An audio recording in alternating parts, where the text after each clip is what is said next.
let's get started with these reviews. That's right. Scoop, Civil War. Start with Scoop. Yeah. Scoop is the story of Newsnight, a BBC news channel that I guess is very good. I don't know much about them. I did not realize to the magnitude of which we are calling everyone a hero now. That's just my feeling on it. But like, I did not know that the Prince Andrew interview was this insane, and pressing and everything else. In fact, I'm not even quite sure what question she asked. I'm pretty sure he just talked. I'm pretty sure she was like, "Are you friends with?" And he's like, "Oh, well, I would." You know. Yep. This movie, be dry snitching on everybody.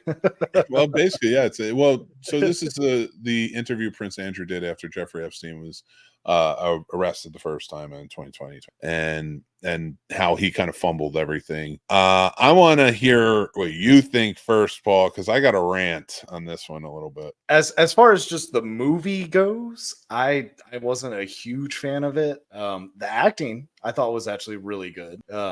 Surprisingly, which is my rating reflects more of the acting than anything else, because it was kind of boring. I didn't really give a shit about the plot. I'm not gonna lie to you. I wasn't gonna watch it until you said we were reviewing it. So then I did watch it. But I mean, for what it was okay. But I just, like you said, I don't see why anyone could just be a hero for whatever, because especially how they portrayed it in this, it didn't seem like they instigated it. It just seemed like dude just couldn't keep his mouth shut and just was, like you said, like just spilling too much. And here's the thing. So sorry, I got to jump on the rant. Sorry, I got to jump on your review. That was I agree with you on every step of the way on this. Here's my rant. Can we stop treating journalists? And now I'm talking about in movies. I honestly, at this point, stop in real life too, treating them like heroes. But can we stop making these movies that are glorifying journalism and the got you journalism that really isn't doing anything? It really isn't. Like, I'm sorry, the bombshells, the she saids, all of that. It's not. You're not Spotlight. You're not, because none of you have all missed the point of what Spotlight and all the President's Men have done and why they've succeeded. And the Post is another one that was really bad. All of that stuff, like, not really bad. They're not terrible movies, but like, I'm a little ashamed that a bunch of them are starting to get nominated every time they come out, because gotcha journalism is.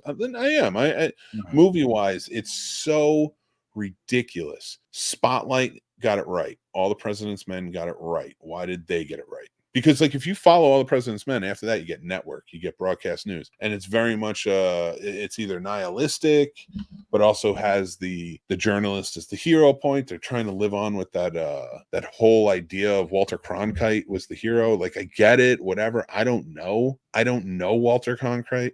I don't care. He wasn't a hero in my day, and I'm not quite sure he was. Did he stand up for integrity? Maybe. And I'm not taking anything away from him. I don't know, though, because I haven't seen any like journalist, in his level to everyday Americans that had integrity. So it's hard for me to believe that one guy did. So like, maybe he did, but it's hard to me, because we've never gotten it since. So like, I think my biggest issue with all of it is Spotlight, and let me put the spotlight on Spotlight for this, and compare it to Scoop, and why Scoop doesn't work, because it follows the formula of everyone else. Spotlight didn't make or insinuate or infer in any way that those journalists were the heroes. They were journalists who found a story, and the whole movie is them just investigating it. Right. They don't call themselves heroes. It's not gotcha moments. It's not they're investigating, and they put together enough for an article, and then they put it out, and they were proud of what they did. But everybody else is like, we're going to get them. Oh my God, we found out what's going on. We're going to tell everyone. And it's like, you put the light on it. I don't remember one fucking character's name from Spotlight, and I don't think they care if I do. But I remember all those reporters and their story and how they were investigating, and like the things that came in and how it personally touched them in their lives. This Scoop movie, get the fuck. Like, I like Billy Piper. I like Gillian Anderson. I like Rufus Sewell. These are great actors. I take nothing away from them, but this is read the book. Read the book. I mean, I'm sure the book is much more interesting, but like, Has to I be. like, are we supposed to be like, oh, she sacrificed everything. She didn't talk to her kid so that way she could go to work. Like, you're not my hero. You're an asshole. Right. You're an asshole because if you were there or not, this guy was going to talk himself into an idiot. You Yeah. know, is what the movie is portraying it. And now I'm not saying Yeah. that's real life, but the movie's portraying it that way. So, like, I'm sorry, I went off on a tangent on that, but it really is because like all of these movies keep coming out for got you, trying to pretend like they're Spotlight, and they're not because you're not writing a good story. But that's just. Do you have any more you want to say on this? No, I mean, why? Yeah, no, you said Kind of it washed it perfectly. out, right? Yeah, I mean, I think the next movie we're going to talk about is the kind of movie I want to see about journalism. There you go. All right. Well, let's give our ratings for this. I gave Scoop a 2, no surprise, and Paul gave it a 3 because he really liked that she wore pants. Yep, That's, sure did.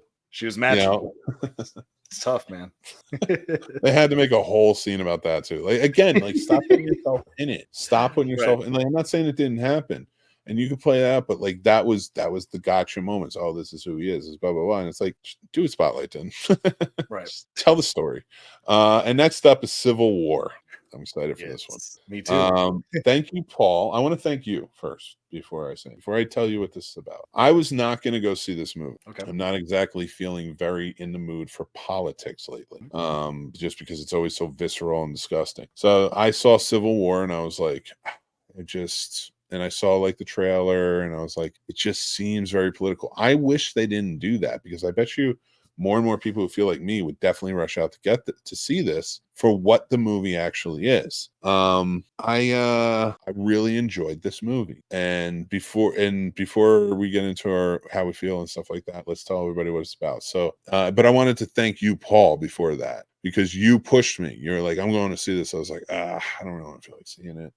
I was like, but I don't have anything like ready to review. And I went and saw it and I liked it. And that's testament to you. So I appreciate you for that. You got to push each other to do those things. Right. But at least like, you're often saying thanks for the recommendation, this, that, and the other thing. There you go, man. This was yours. Like you recommended to me, man. I appreciate that. Anytime. I really like this movie, and I'm going to get mine out of the way first because I have a feeling you have a lot to say, and I want you to roll. Okay. So I really like this movie. Kirsten Dunst gave a great performance. I liked all the actors. I like the story behind it. I like that like California and Texas are teaming up. Florida's fighting back. Like I got the premise of like what and how this all started and what's going on. I dug it. Like I didn't need much more. I just wanted to see these photojournalists traveling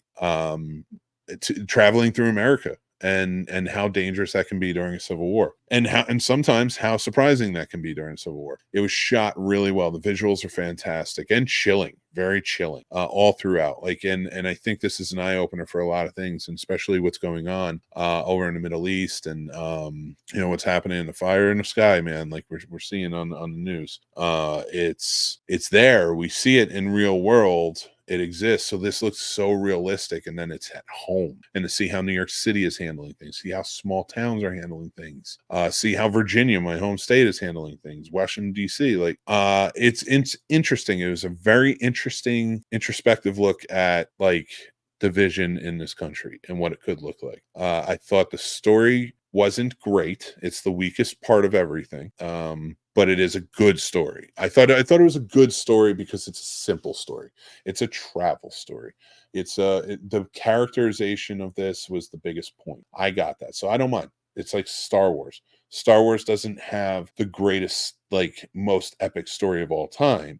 It's a very simple story mixed with a mixed bag of wonderful themes and other things. So I felt about this movie sort of the same way in the story. Like not a bad story, just a simple story. I dug it. I liked it. And the characters made it for me. The visuals made it for me. Jesse Plemons is so chilling in this movie, more chilling than I think anything at this point, and so scarily realistic.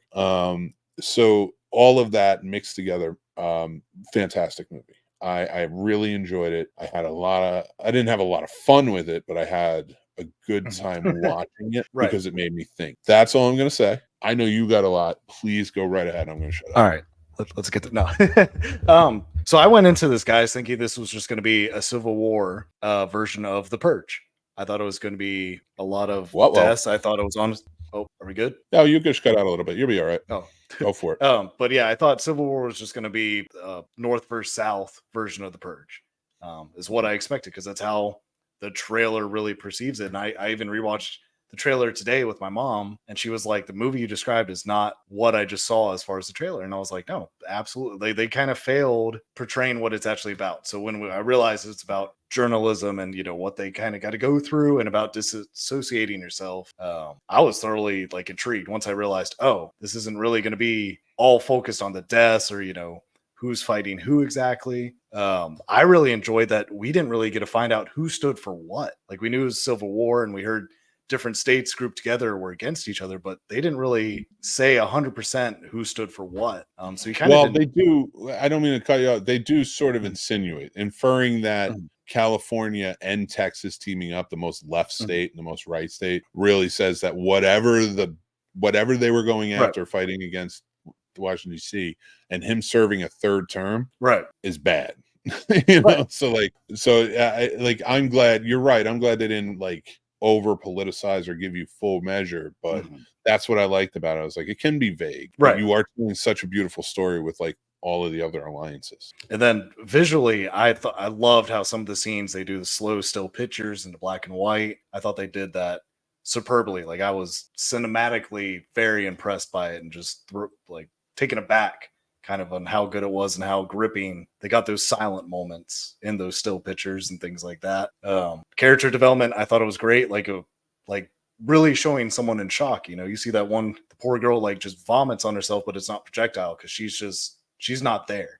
It's just her body reacting to everything going on. So it's just, situations like that. If you've ever been in high trauma situations like that's how it is. Like you're there, your body's still reacting, but your mind you're not okay. You're scrambled. And I want to see it again. And I really hope people give it a chance. Even though the trailer makes it seem like it's going to be this violent fest of maybe, rednecks against, liberals, whatever, but that's not what this was. And I think it deserves a lot more than what the trailer portrayed. And I hope, you guys end up going to see it. And I think that's to add to that a little bit, because you're right, it is misleading in that sense. And I do hope people get to see it, like you said, even if you to me, this is when you can wait till you get home. If you're asking my recommendation of should I run out to theaters? Just wait till streaming. It's worth watching though. I think you should check it out. I even had a rental, maybe chilling. It's not for kids or anything for sure, because there are violent moments. You there are violent moments, and but nothing overly crazy, just kind of just disturbing and haunting at times. But it do play it off like it is this blue versus red thing, and I think that diminishes exactly what this is, which is a tyrant took over and Americans are fighting for freedom. This isn't a civil war.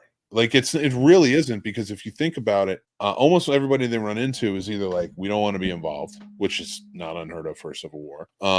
And then there's even photojournalists, they live in the U.S. part, the part that still remains I think they called it I forget what it was, but it was the U.S. whatever, it was the classic almost, we were the loyalist or whatever. So they live there, they are Americans every day, going out and watching the war and taking pictures. So for me, this movie spoke to me on a way that was it's not really a civil war, I guess it could be because it's Americans picking up and going after. It's really just the United States Guard that's fighting back and on behalf of the president, the Secret Service and stuff like that. So it's the president's men that are literally were fighting. It's not everyday Americans on that side, really. And I wish they portrayed it as more of a tyrant. I would have called this movie more tyrant than Civil War, personally. Yeah, I can agree with that. And I just we've a tyrant has taken over, these photojournalists who live in it. They just did such a great job with it. Everything was very, very cold, it seemed calculated in certain scenes. Yeah, a really well job. But we both gave this a 4. Yeah, we both really like this one. Really well done. I actually wouldn't mind more if they're done the same way and then done with the same care. I don't want it to get too in depth. I want it to be like this, but more stories of this Civil War. Yeah. But if it's done terribly, if they Walking Dead it would just be it's over. Or The Purge or something. Right. It's like, come on, you had a really good message and then you screwed it up, but whatever. Yeah. But anyway, those are our reviews of Scoop and Civil War. And now is Mick's movie pick. And then you might recognize the poster from last week's classic film review. It is 1989's Do the Right Thing. I'm going to also be shining a light on a lot of the movies that are celebrating anniversaries this year. And this one is celebrating the 25th anniversary of its release. Absolutely phenomenal movie. One of the groundbreaking 5 out of 5 movie for me. I think this is truly fantastic. I have to watch it once a year. Acting is great. Directing is perfect. Characters are wonderful. A real in-depth street of race relations back in the early 90s that still echo to today. It's so well done. Spike Lee cemented himself into the industry with this one. I love this movie. If you haven't had a chance to check it out, watch it. Again, it's celebrating its 25th anniversary. Yeah, I don't know what more I could say about it. It's just it's a truly fantastic movie. But go check out Do the Right Thing if you can. That's my mixed movie pick for the week. I want to say thank you guys. I want to thank you, Paul, for being here. I want to thank Trevor for joining in, of course. We'll be back next week. We're gonna have some fun stuff going on. Wise will be joining us next week, so it's gonna be cool. Of course, Stuck in My Mind podcast. We love Wise. Guys, thank you again so much for hanging out. We talked to you about Patreon. We talked about Discord. Talked to you about our sponsor. Talked to you about it all. So I'm just gonna leave it be. Make sure you're there for the charity event on May 17th. That's right, May 17th. We're doing a charity script read, Casters for a Cause of Scream, baby.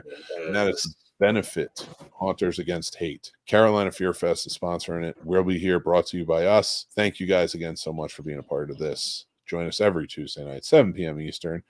Hang out with us. You can talk to us or listen to us on any podcast platform afterwards. We'd appreciate the rate reviews. We appreciate the subscribes, the likes. All of it goes a long way. Comment, be a part of it. Join the Snob Nation. And I can't wait to see you guys at Carolina Fear Fest this year, Memorial Day weekend. Yeah, we'll both be there and we'll have bells on for it. Ding-a-ling-a-ling. Paul, before we go, you want to say anything? Yeah, I mean, it's warming up, so make sure to stay hydrated, you guys, because heat exhaustion is a real thing. That's great advice. And I cannot say it better myself, but I will say this. Be kind to each other. Stay classy. Take care of yourselves because that's important. Take care.